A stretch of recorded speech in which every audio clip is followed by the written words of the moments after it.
Shannon, you made a statement in the last part of our program where you talked about if you give up this ideal for this man and yet you are living with this real man over here that you don't have a whole lot of hope for of establishing emotional and sexual intimacy with, how in the world does turning your attention to Jesus Christ and having a love affair with Him enhance your ability to love your husband, the one that you've got? Mm-hmm.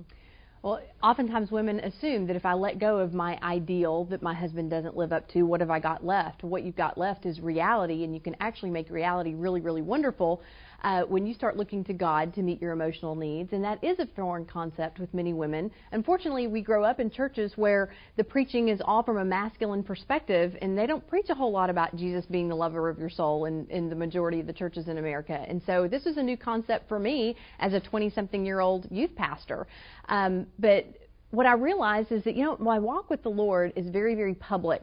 Here I am in youth ministry. I have the Jesus bumper sticker, and I have the entire wardrobe of T-shirts with Christian slogans on it. And I go to church, and I go to Sunday school, and I sing really loud when I go to church. And I thought I was doing all the right things.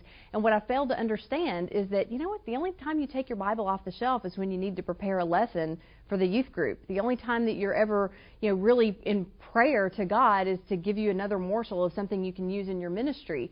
And I failed to understand the importance of having that intimate relationship with God. Again, intimacy being what women crave most. And then I had to understand that all love affairs are carried on in private.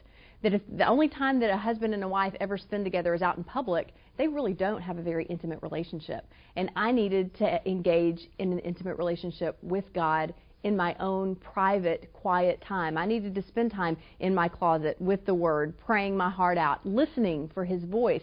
And it became a two-way conversation, that it wasn't just me telling God what I thought He should know. It was God telling me what I needed to know. And it truly developed into a relationship such that the burden of responsibility I didn't have to place on my husband's shoulders to be my all in all anymore, because Jesus was my all in all. And anything that Greg gave me was just icing on the cake. And our relationship thrived under that type of circumstance, that Greg no longer felt as if he could never live up to my needs.